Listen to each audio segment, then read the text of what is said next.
नमस्कार दोस्तों, स्वागत है आप सभी का एक और नए वीडियो में। दोस्तों, ध्यान लगाने के बारे में हमने काफी सारी कहानियां सुनी हैं, हमने काफी सारी बातें सुनी हैं, लेकिन उसके बाद भी हम ध्यान नहीं लगा पाते, हम किसी काम में मन नहीं लगा पाते। आखिर ऐसा क्यों होता है और ऐसी क्या वजह है जिस कारण जब भी हम कोई कार्य करना शुरू करते हैं तो हमारा मन भटकने लगता है, हमारे मन में तरह तरह के विचार चलने लगते हैं और हम उस कार्य पर ध्यान ही नहीं लगा पाते। तो अगर आप भी इस समस्या से जूझ रहे हैं तो आज की जो कहानी है ये आपके लिए बहुत ही महत्वपूर्ण होने वाली है। तो इस कहानी को अंत तक जरूर देखिएगा। इस कहानी में हम आपको कुछ ऐसे तरीके बताने वाले हैं जिसके माध्यम से आप किसी भी कार्य को मन लगाकर कर सकते हैं और आपका ध्यान भी प्रति सेकंड गहरा होता जाएगा। दोस्तों, एक समय की बात है, एक नगर में एक बहुत ही प्रसिद्ध गुरुवर रहा करते थे। वह बहुत ही विद्वान और बहुत ही ज्ञानी थे। लोग उनके पास अपने समाधान के लिए बहुत दूर दूर से आया करते थे और उनके आश्रम में उनके कई शिष्य भी उनके साथ रहा करते थे। एक दिन की बात है, वह अपने आश्रम में टहल रहे थे कि तभी उन्होंने देखा कि उनका एक शिष्य संस्कृत के कुछ लोगों को एक पन्ने से दूसरे पन्ने पर उतारने का प्रयास कर रहा था, लेकिन बार बार गलती होने के कारण उसे वह सारा काम दोबारा शुरू करना पड़ रहा था। कई बार प्रयास करने के बाद आखिरकार वह थक गया और हार मान ली। तभी उसकी नजर उन गुरुवर पर पड़ी। जब उस शिष्य ने उन गुरु को देखा तो उन्हें प्रणाम किया और अपनी समस्या बताते हुए वह उन गुरुवर से कहता है, हे गुरुवर, मैं करीब 2 घंटों से नए पन्ने पर उतारने की कोशिश कर रहा हूं, लेकिन बार बार न जाने क्यों मुझसे गलती हो जा रही है, न जाने क्यों बार बार मेरा मन भटक जा रहा है। मैं हर बार अपने मन को साधने की कोशिश कर रहा हूं, लेकिन बार बार मुझसे कोई ना कोई गलती हो ही जा रही है और इसी कारण मुझे बार बार यह काम एक नए सिरे से शुरू करना पड़ रहा है। आखिर ऐसा क्यों हो रहा है?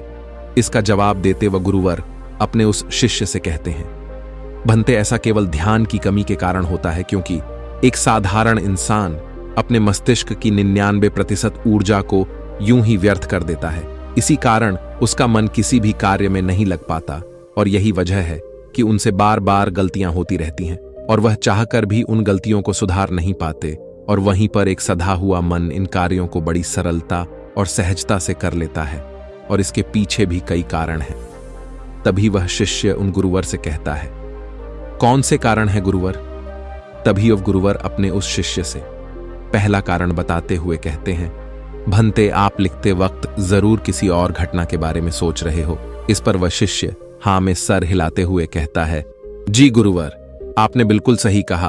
आज सभी शिष्यों की छुट्टी है और सभी अपने अपने कामों से बाहर गए हैं, लेकिन मुझे यह काम मिला है और मुझे इस काम को पूरा करना है। शायद यही कारण है कि मैं ठीक से मन नहीं लगा पा रहा। तभी वह युवा शिष्य उन गुरुवर से कहता है, हे गुरुवर, यदि हमारा मन कहीं ना लगे और हम किसी भी कार्य को सही ढंग से ना कर पाए तो ऐसी स्थिति में हम अपने ध्यान को कैसे बढ़ा सकते हैं? इसका जवाब देते हुए वह गुरुवर अपने उस युवा शिष्य से कहते हैं, भंते, मैं तुम्हें कुछ ऐसे तरीके बताने जा रहा हूं जिन्हें यदि तुम ध्यान में रखोगे तो तुम अवश्य ही अपनी ध्यान शक्ति को बढ़ा पाओगे और तुम किसी भी कार्य में गहराई से मन लगा पाओगे। आगे गुरुवर सबसे पहला तरीका बताते हुए कहते हैं, भंते, जब भी तुम्हारा मन किसी कार्य में ना लगे तो सबसे पहले सांसें लो और गहरी सांसें छोड़ो। ऐसा करीब 5 बार करो और अपने मन को काम और अन्य चीजों से हटाकर केवल सांस पर ले आओ। आगे गुरुवर अगला तरीका बताते हुए कहते हैं, भंते, जब भी तुम कोई कार्य कर रहे हो तो अपनी सारी इंद्रियों को एक काम से जोड़ने का प्रयास करो। जैसे कि अब भी तुम लिखने का प्रयास कर रहे थे तो लिखते वक्त जब तुम कलम अपने हाथों में पकड़ते हो तो उंगलियों के बीच में उस कलम का स्पर्श महसूस करो। अपनी आंखों से शब्दों को बनते हुए देखो और लिखते समय कलम और कागज के घर्षण से जो आवाज उत्पन्न हो रही है उस पर ध्यान केंद्रित करो। उसे ध्यान से सुनो या फिर तुम लिखते समय शब्दों का उच्चारण अपने मन के भीतर गूंजता हुआ महसूस करो। और अब अपनी नाक से उस स्याही की गंध को महसूस करो। इससे तुम्हारी सारी इंद्रियां एकजुट हो जाएंगी और एक ही काम से जुड़ जाएंगी। आगे वह गुरुवर कहते हैं, अपने काम के साथ एकजुट हो जाओ, उससे जुड़ जाओ और अपनी इंद्रियों को अपने काम के साथ जोड़ने के बाद तुम्हारा ध्यान अत्यधिक गहरा हो जाएगा। इसका अर्थ यह हुआ कि कि तुम काम के साथ एक हो चुके हो, यानी कि तुम काम में पूरी तरह से खो चुके हो। और जब तुम इस प्रकार कोई भी कार्य करोगे तो तुम्हें समय का पता भी नहीं चलेगा और तुम्हारे कार्य में कोई भी गलती भी नहीं होगी। लेकिन मेरी एक बात और याद रखना, यदि बीच बीच में तुम्हारा मन भटकने लगे, तुम्हारे मन में तरह तरह के विचार उठने लगे और तुम्हारा मन यहां वहां भागने लगे, तो डरना मत। तुम दोबारा से निश्चय करना और दोबारा से ध्यान लगाने का प्रयास करना। देखते ही देखते तुम इस अभ्यास में निपुण हो जाओगे और तुम्हारा ध्यान अत्यधिक गहरा होता चला जाएगा। उस शिष्य ने उन गुरुवर की सारी बातें ध्यानपूर्वक सुनी और उसके बाद उसने ऐसा ही किया।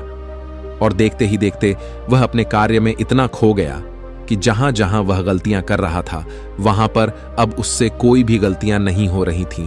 और तो और उसने अपना सारा कार्य एक बार में ही पूरा कर लिया। और ऐसा इसलिए हो पाया क्योंकि हमारा सारा ध्यान हमारी इंद्रियों में बटा होता है और इसलिए हमें अपनी इंद्रियों को एक कार्य पर लगाना बहुत आवश्यक है। क्योंकि यदि हमारा ध्यान इन इंद्रियों में बटा रहेगा तो हमारा मन भटकता रहेगा। जहां जहां भी हमारी इंद्रियां भागी वहां वहां हमारा मन भी भागेगा। लेकिन वहीं पर यदि आपने अपनी सारी इंद्रियों को केवल एक ही कार्य पर लगा दिया तो आपका मन भटकना बंद हो जाएगा और इस समय आप बहुत ही अत्यधिक गहरे ध्यान में पहुंच जाएंगे। किंतु साधारण मन इसे ज्यादा देर तक साध नहीं सकता, लेकिन इस प्रकार बार बार और निरंतर अभ्यास करने से मन ध्यान को साधना सीख जाता है और आपका ध्यान अत्यधिक गहरा होने लगता है और आपको उस कार्य में रुचि भी आने लगती है। और जब भी आप उस कार्य में पूरी तरह से खो जाते हैं तो आपको समय का भी पता नहीं लगता और आपका कार्य भी अच्छी तरह से और सफलतापूर्वक हो जाता है। वह गुरुवर अपने शिष्य को यह सारी बातें बताकर ध्यान में लीन हो गए। लेकिन तभी वहां पर एक युवक आया और उस युवक ने उन गुरुवर को प्रणाम किया। तभी उन गुरुवर ने अपनी आंखें खोली और इस पर वह युवक कहता है, हे गुरुवर, मैं आपके पास बहुत दूर से आया हूं। मैंने आपके बारे में तरह तरह की बातें सुनी हैं। मैंने सुना है कि आप सभी की समस्याओं का समाधान करते हैं। मेरी भी एक समस्या है, कृपया करके मेरा मार्गदर्शन करें। इस पर वह गुरुवर उस युवक से कहते हैं, बोलो, आखिर तुम्हारी क्या समस्या है? वह युवक अपनी समस्या बताते हुए उन गुरु से कहता है, हे गुरुवर, मैं बहुत लंबे समय से तैयारी कर रहा हूं।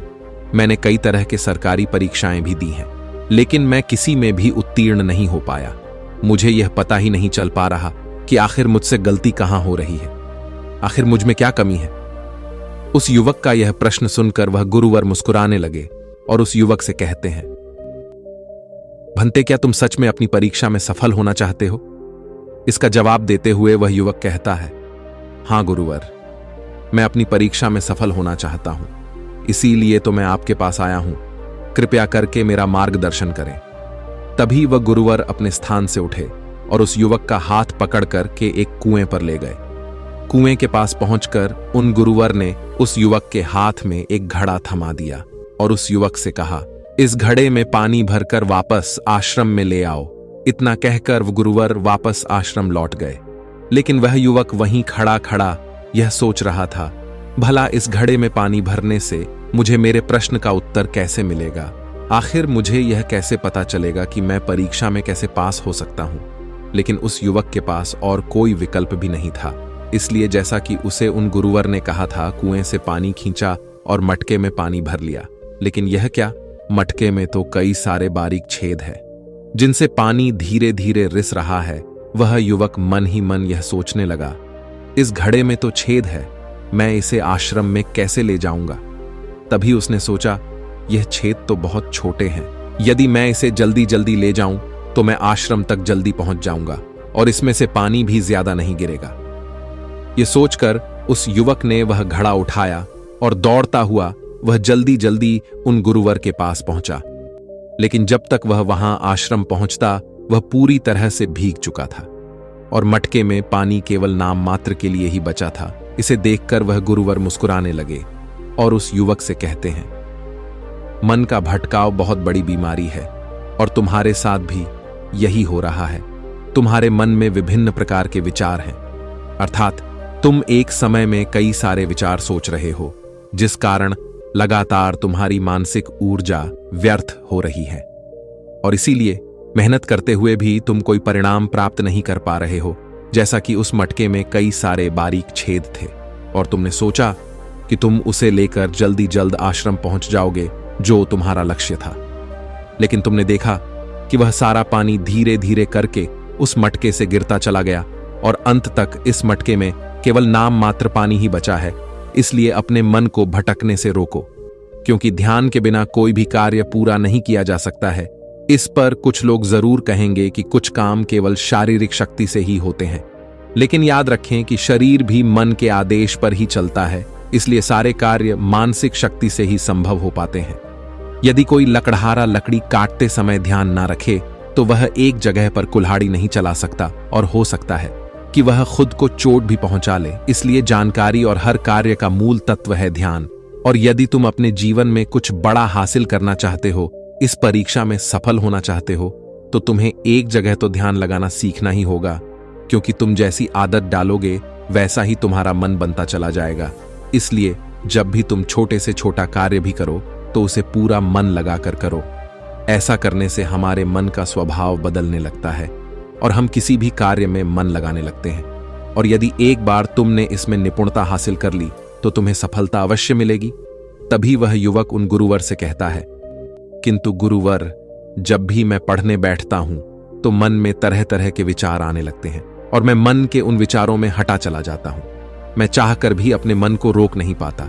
ऐसी स्थिति में मैं मन के उन विचारों को कैसे छोड़ सकता हूं? इस पर वह गुरुवर मुस्कुराते हुए उस युवक के हाथों में गिलास थमा है और उस गिलास में लबालब पानी भर देते हैं और उस युवक से कहते हैं, यह गिलास जो तुम्हारे हाथ में है, इस गिलास में से एक भी बूंद पानी नीचे नहीं गिरना चाहिए, इसे पकड़ कर रखो। इस पर वह युवक कहता है, लेकिन कब तक? इसके जवाब में वह गुरुवर उस युवक से कहते हैं, जब तक यह गिलास मैं तुम्हें नीचे रखने के लिए ना कहूं। उस युवक ने उन गुरुवर की बात मान ली और तत्परता के साथ गिलास लेकर वह खड़ा हो गया। आखिर में उसे भी तो अपनी योग्यता उन गुरुवर को साबित करनी थी। शुरू में सब कुछ ठीक चल रहा था, लेकिन कुछ ही देर बाद उसके मन में तरह तरह के विचार उठने लगे और यह सोचने लगा, आखिर यह सब करने से भला क्या होगा? मैं चाहे कितनी भी कोशिश कर लूं, लेकिन मेरा मन मेरे बस में नहीं आने वाला। मैं उस पर नियंत्रण नहीं साध सकता। मैं कभी नहीं बदल पाऊंगा। यह सोचकर वह लड़का मन ही मन असहज होने लगा।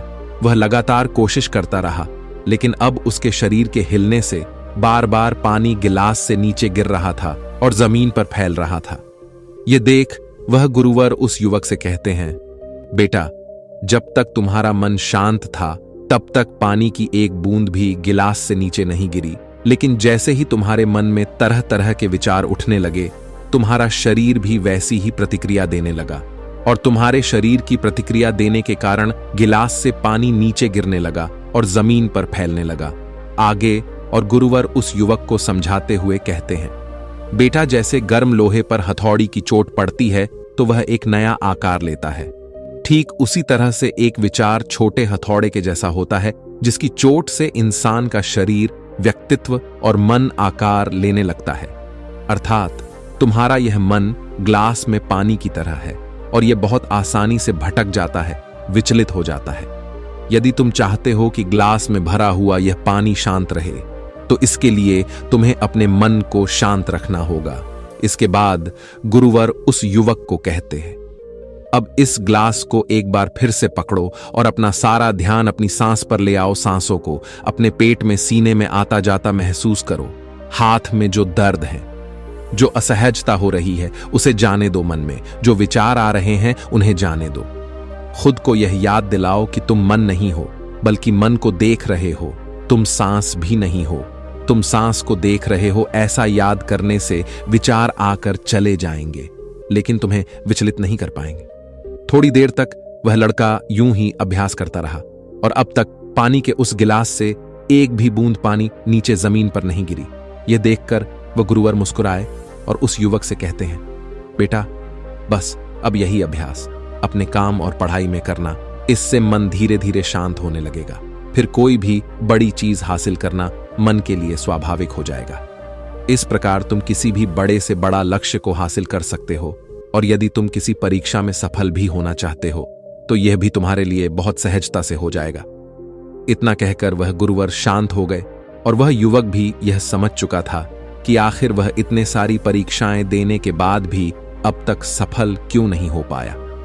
उसने उन गुरुवर को प्रणाम किया और वापस अपने घर लौट आया। दोस्तों, इस कहानी से हमने कई सारी महत्वपूर्ण बातें सीखी हैं। चलिए एक एक करके उनके बारे में जानते हैं। सबसे पहले 5 इंद्रियों को एक काम पर लगाओ, गहरी सांसें लो और गहरी सांसें छोड़ो। ध्यान सांस पर ले आओ और बाकी सारी चीजें छोड़ दो। दूसरी बात, सभी इंद्रियों को केवल एक काम से जोड़ो। कान, आंख, नाक, स्पर्श, हर तरह से काम से जुड़ जाओ, उस काम में एक हो जाओ। तीसरा, यदि ध्यान टूट भी जाए तो इसमें घबराने की कोई जरूरत नहीं। एक बार फिर निश्चय करो और दोबारा से प्रयास करो। दोबारा से अपने काम में पूरी तरह से मग्न होने का प्रयास करो। धीरे धीरे ध्यान गहरा होता चला जाएगा और आप किसी भी कार्य में पूरी तरह से मग्न हो जाएंगे।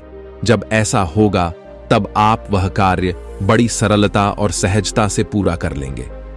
इस बीच जो समय लगने वाला है उसका भी अंदाजा आपको नहीं लग पाएगा और साथ ही ना तो वह काम आपको बोझ लगेगा और ना ही आप उस काम को करने में उबाऊ महसूस करेंगे। आप उस काम में आनंदित रहेंगे, उस काम में आपको मजा आएगा और आप उस कार्य को बड़ी सरलता और सहजता से पूरा कर पाएंगे। दूसरी बात जो हम इस कहानी से सीखते हैं वह यह है कि हर जानकारी और हर कर्म का मूल तत्व है ध्यान। हमें ऐसा लगता है कि मन के छोटे मोटे भटकाव से कोई फर्क नहीं पड़ता, लेकिन बिना ध्यान के कोई भी कार्य संभव है ही नहीं। आपने कभी ना कभी तो यह महसूस किया ही होगा कि जब आप कोई पढ़ाई कर रहे हैं या कोई जरूरी काम कर रहे हैं, उसी दौरान आपके फोन में कोई नोटिफिकेशन आ जाता है, आपका मन तुरंत ही यह कहता है कि चलो एक बार वह नोटिफिकेशन देख लेते हैं, आखिर उसमें ऐसा क्या है। और जैसे ही आप वह नोटिफिकेशन देखने जाते हैं, आपका पूरा ध्यान उस स्मार्टफोन में लग जाता है और आपका अधिकांश समय उसी में बीत जाता है। लेकिन जब आपको यह एहसास होता है तब तक बहुत देर हो चुकी होती है। तीसरी बात, स्वीकार करो और जाने दो। जैसे गर्म लोहे पर हथौड़े की चोट से वह आकार लेता है, ठीक उसी प्रकार से मन के विचार भी एक हथौड़े की भांति है और उनकी चोट से इंसान का शरीर, व्यक्तित्व और मन आकार लेता है। आपने यह भी जरूर देखा होगा कि जब हमारे मन में सकारात्मक विचार होते हैं तो हम बहुत ही पॉजिटिव, अच्छा और हल्का महसूस करते हैं। वहीं जब हमारे मन में नकारात्मक विचार होते हैं तो हम बहुत ही भारी, परेशान और चिंतित महसूस करते हैं। साथ ही हमारा शरीर भी बहुत थका थका महसूस होता है। इसलिए छोटे से छोटे विचारों पर हमें ध्यान देना आवश्यक है। इसीलिए हमें जागरूक रहना आवश्यक है और इसीलिए अनचाहे विचारों को अपने मन में न आने देना, उन्हें जाने दो, बल्कि अपने सांसों पर ध्यान रखो। खुद को यह याद दिलाओ कि मैं मन नहीं हूं, मैं तो मन को देख रहा हूं। मैं सांस नहीं हूं, मैं तो सांसों को देख रहा हूं। जो भी विचार आए उसे स्वीकार करो और जाने दो। ऐसा करने से मन अनचाहे विचारों से मुक्त हो जाएगा और आप एक पानी में पत्ते की तरह पानी के ऊपर तैरने लगेंगे, जिससे आप आनंदित और खुश महसूस कर पाएंगे। आपका शरीर हमेशा तंदुरुस्त और स्फूर्ति महसूस कर पाएगा और ना ही आपका मस्तिष्क किसी भी प्रकार के तनाव और चिंता में डूब पाएगा। इस प्रकार आप सही निर्णय भी ले पाएंगे और आपका ध्यान भी गहरा होता चला जाएगा। देखते ही देखते आप हर काम में मन भी लगा पाएंगे और आप हर किसी कार्य में सफलता हासिल कर पाएंगे। जैसा भी आप चाहेंगे आप वैसा कर पाएंगे। दोस्तों, आपने आज के इस वीडियो से क्या सीखा वह मुझे आप कमेंट में बता सकते हैं। इसी के साथ में उम्मीद है कि आपको आज की वीडियो पसंद आई होगी, तो इस वीडियो को उस इंसान को शेयर करें जिससे यह कहानी सुनने की जरूरत है और उसी के ठीक बाद चैनल को सब्सक्राइब करें। तो चलिए फिर मिलते हैं ऐसी एक और नई वीडियो में एक नए मैसेज के साथ। तब तक के लिए अपना ख्याल रखें। धन्यवाद और नमो बुद्धाय।